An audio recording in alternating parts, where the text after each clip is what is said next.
something else we talked about was talking openly with our kids, Yeah. with our family about the diagnosis. That it's not this hush hush, elephant in the room, Right. swept under the rug, but just completely open. I think that removes any mystery and shame that there's about how you feel. I think a big part, and I remember when I was going through grad school, my own therapy was having to recognize that I had negative feelings towards my helpless little brother who made no bad choice in this. He didn't choose it, my parents didn't choose it, I definitely didn't choose it, but for some reason, we still experience these negative feelings, and if you can create that kind of openness for us to be like, this is really hard and I get frustrated sometimes, then it's given everyone permission to not have the shame and isolation that comes from that. We can actually engage, and that's something that through that suffering and safety again, is going to develop the character that we're hoping for. Right? It doesn't have to be this quiet secret where you can't be, it's not his fault, you can't be angry at him. You kidding? I was 3 when he came into this world. Of course I'm angry. My world changed. Right. Yeah, what do you expect a 3-year-old to Right. feel? So it's acknowledging that we are going to have these feelings, and I think a lot of it coming on the parents and the older siblings potentially to make space for negative feelings, right? Because that's going to happen in all relationships, Yeah. right? So as a family, we ended up wanting to travel with another family. And we took a trip, and on this trip, something happened. John and I felt like it was natural. Megan reached over, grabbed one, she was lying on the ground, reached over and grabbed one of her sister's legs. So she fell down. So Megan's about 5 years old, Murphy's 10. Murphy is pissed.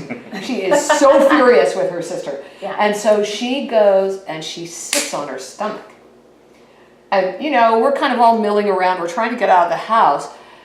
Megan bursts into tears and cries. Probably not a good reaction by Murphy. I wasn't going to make a big deal out of it because it felt sister reasonable. Yes. One of the other parents stepped in, and because I said, Murphy, get off of her. Yeah. Megan, it's okay. You're going to be okay. You tripped your sister. The other parent came in and grabbed Megan and said, you need to be taking care of this one who can't speak for herself.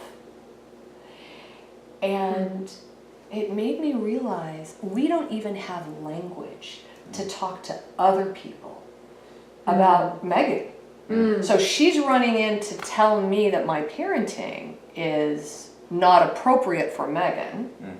Yeah. Right? And so we actually, as a family, met with a therapist a couple times and said, without Megan, and said, how can we better communicate her disability with other people on the That's a great outside? question.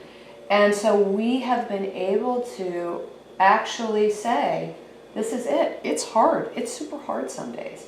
But this is what's going on with her. And so when you talk to her, this is what's happening. So one of my clients asked me, I worry about people criticizing my parenting. They don't know. And it's totally normal. People are seeing us with our special needs kids in the grocery store or out somewhere, and they would do it differently. They think they would do it differently, but they don't know what we know. And so that felt like a powerful way to create more family for us. That's great. Therapy is critical, I think. With every family, yes. Cheers to